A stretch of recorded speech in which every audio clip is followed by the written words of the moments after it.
Hello, welcome to the update. I'm Susie Thompson. The Prime Minister is hopeful of striking a deal with the states and territories today to increase domestic violence funding across the nation. The issue is top of the agenda for the National Cabinet meeting in Canberra, with hundreds of millions of dollars in extra Commonwealth spending on the table, which the states are being asked to match. Opening the talks, Anthony Albanese says a multi-pronged approach is needed. How we support critical frontline services, how we target perpetrators to stop violence from escalating, how we break the cycle of violence with stronger focus on children and young people who've experienced trauma. Swimming Australia has sacked coach Michael Palfrey over comments he made at the Paris Olympics. The Australian coach openly expressed his desire for a South Korean Olympian to beat an Aussie swimmer in the men's 400 metres freestyle.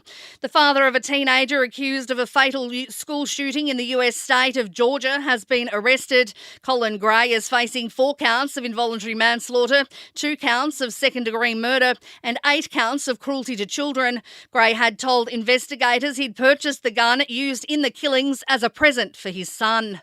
Australian winemakers have been working to re-establish trade connections in China. 50 exhibitors have been at a roadshow connecting with importers, distributors and wholesalers across Beijing, Shanghai, Chengdu and Guangzhou.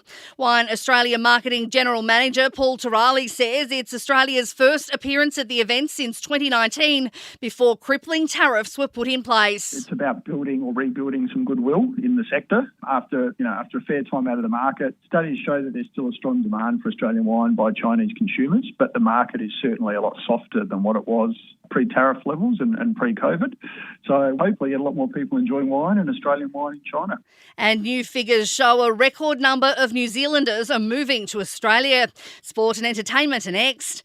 In sport, Australia has scored 3 gold medals and a bronze on day 8 in Paris. Aussies Jordan Thompson and Max Purcell are through to the doubles final at the US Tennis Open. Arina Sabalenka's the first woman through to the singles final following a straight sets win over Emma Navarro. Sabalenka will play the winner of the match between Jess Pegula and Karolina Mukova. And Geelong has outclassed Port Adelaide all over the park, winning their preliminary AFL final by 84 points.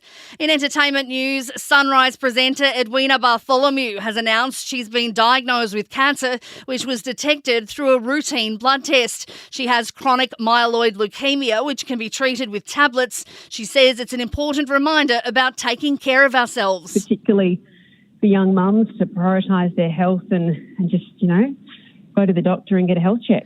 And 2 charges of indecent assault have been dropped by British prosecutors against disgraced filmmaker Harvey Weinstein. The charges were linked to an alleged incident that occurred in London more than 2 decades ago. The UK's Crown Prosecution Service believes there's no longer a realistic prospect of conviction. And that is the latest from the Nova podcast team. We'll see you later on for another update. I'm Susie Thompson.